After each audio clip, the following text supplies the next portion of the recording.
Ladies and gentlemen, welcome back to Gaming with me, Tony Mo, and we're here today to talk about Destiny. Destiny, Bungie, Rise of Iron, those three things sort of calmed into one. Honestly, though, a big chunk of this is just going to be me going on about how incredibly impressive Destiny actually has become. The feat that Bungie has accomplished as a developer with Destiny.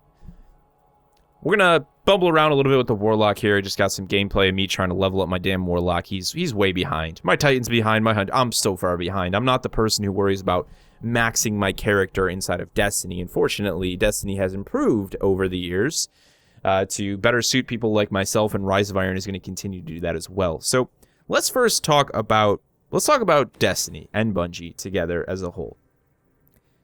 2 years. 2 years. Destiny has been active. It's had an active player basis, a rather large one at that, an active community, and an incredibly active developer that is constantly in communication with said community. It's hard to believe that it's been 2 years. Like, I honestly forget it's been that long, because I go on Twitter every day and I see Deej and I see the members of the Bungie community, and everybody's still talking and laughing back and forth and talking about Destiny. 2 freaking years.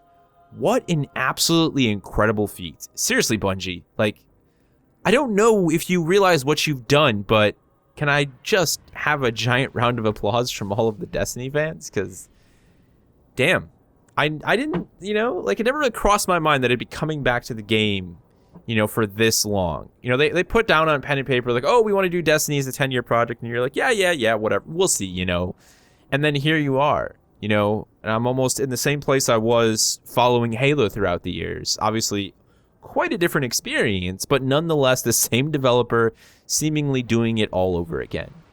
It's not been an easy road, and Bungie has definitely stumbled and faltered along the way. They've taken some really hard blows to the face as a developer, I think, in recognizing where their strengths and weaknesses are, but they adapted, and they turned those weaknesses into more strengths. And Destiny has improved and improved because of that mindset and that mentality and that push, that drive that they have had as a developer that I found so incredibly impressive. Like, people don't realize how difficult it had to be for Bungie to come out and launch Destiny. I think a lot of us looked at Destiny like this knight in shining armor. Like, they have no weak spot. They're covered in thorns. No one could possibly penetrate them. They could build anything and it will be incredible. But they're a developer. They have their strengths and weaknesses. And their strengths lied within building first-person shooters. Destiny has been amazing at that from day one. The actual shooting, the core gameplay of Destiny, the gunplay has always been superb. They've just done things to tweak and refine it, and of course the way that the player interacts with things while in a gunplay state has grown and improved over time. Where they were weak, though, I feel, were all of these sort of MMO type areas. A lot of people always try and shoot me down when I say that Destiny has MMO elements, but it does. It takes the elements of MMOs that make them so replayable, and it adapts them into this first person shooter, slash hybrid RPG type experience. It totally does that, and when I look at the success that Destiny now has after 2 years, the ways that it's grown and the way that Bungie continues to communicate and connect with their community, I think of World of Warcraft. I think of Blizzard and the relationship that they have, and it's awesome to see Blizzard now seemingly making a comeback with their latest expansion for World of Warcraft in the same way that Destiny was able to make that big comeback when they needed it most with the Taken King, and now they seem to be making that push forward with Rise of Iron. So seriously, Bungie, has impressed me massively. Like I said, if they learned from their mistakes and they've improved Destiny over the last 2 years to be a better game that respects the player. And that's the biggest thing for me. The way that I play Destiny nowadays, especially, is somebody who doesn't sink 50, 60 hours a week into the game. People like that exist, And it's a hard balancing act to make sure that those people have a reason to keep playing, even though they've dumped in that much time.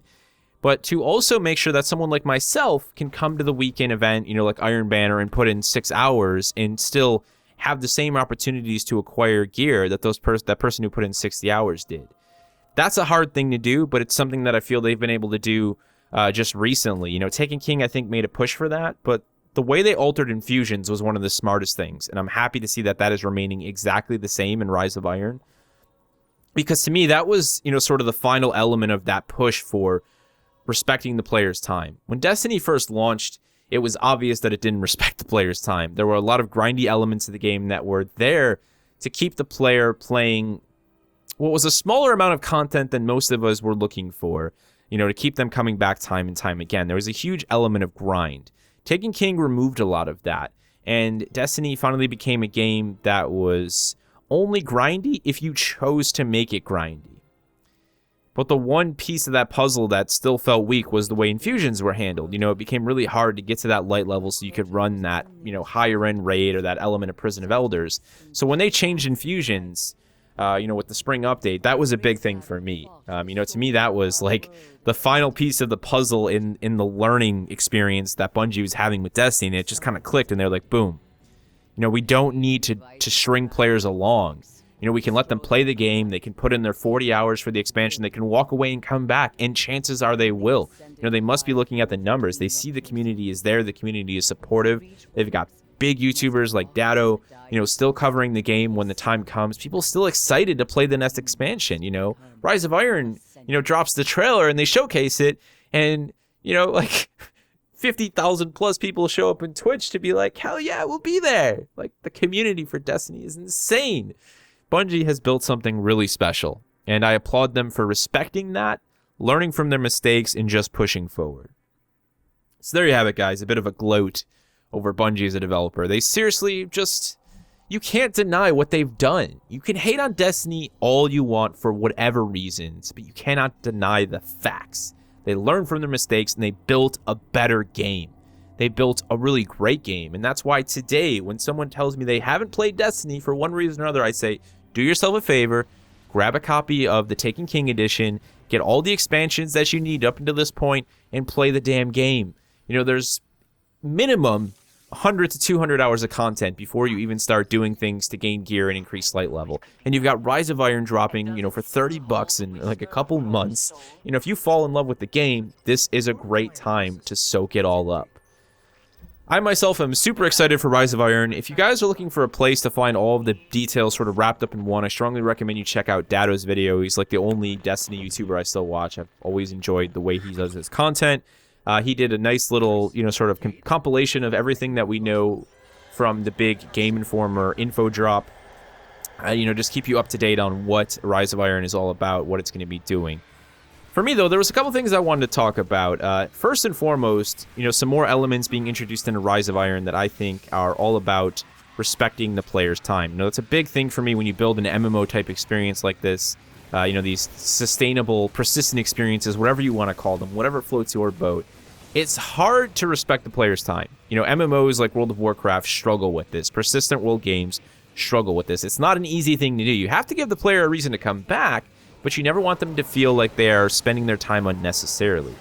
So one of the big things they're doing with strikes, apart from updating the strikes and hopefully improving them further than they did in Year 2 at Taken King, is they're adding horde chests. So these chests drop after you defeat a strike boss, and then you open them with a skeleton key, which can be found within the strike itself.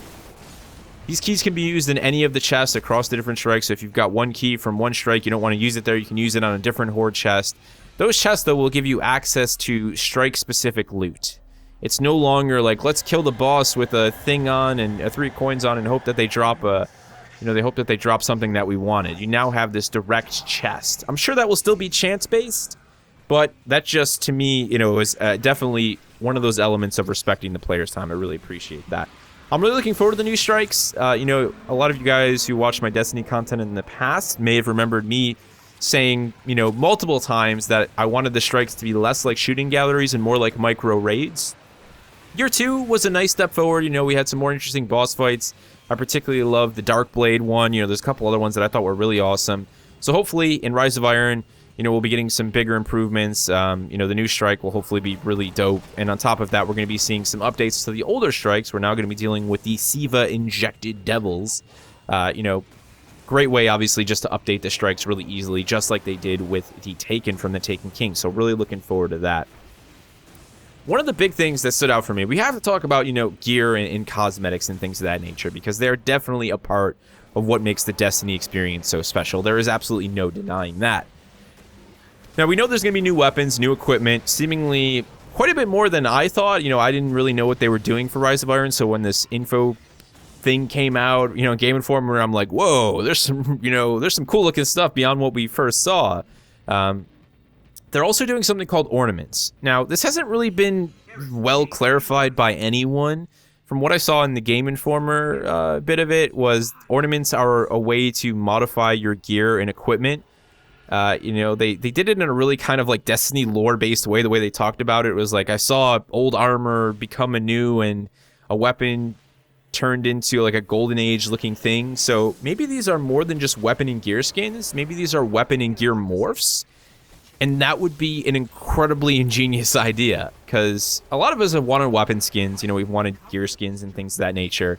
And that's okay. You know, I like the idea of just being able to change the color of stuff or get like a new texture on it. But the idea of having an actual weapon or gear morph, if that's really how that works, is super smart, because that means you can add in, you know, 10 new pieces of gear in Rise of Iron.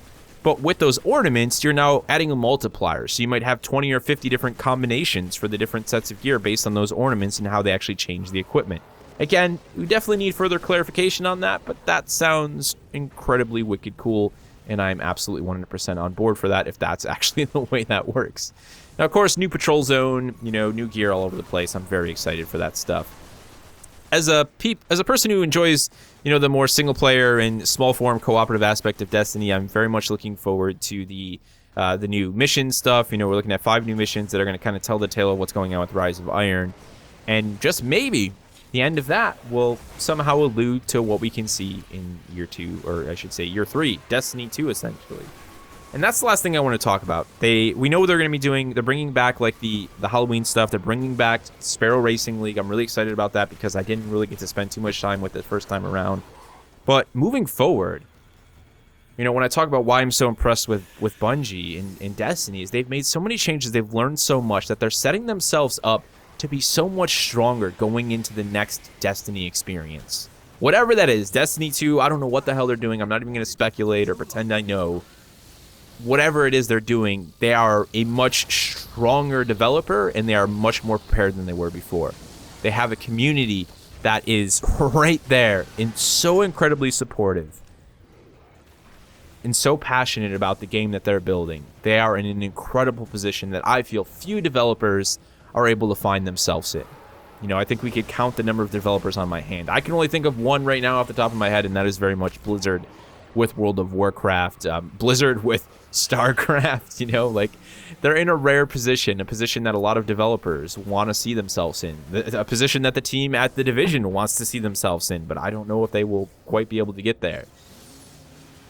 So there you have it, guys. Just a little bit of a discussion on Destiny, why I'm still so incredibly impressed with it, why Bungie has, you know, earned my respect tenfold as a developer. I already loved them to death, and I loved the work that the team did on Halo when they were there with it, and I am just so happy to be along for the ride that is Destiny. Once again, guys, I cannot recommend this game enough. If you haven't played it for one reason or another, grab yourself the Taken King Edition with the expansions. You can probably find it on Amazon for $30. Get your friends to pick it up and experience an amazing single-player or cooperative experience. The more friends, the better it'll get. Let me tell you that. It is definitely worth your time.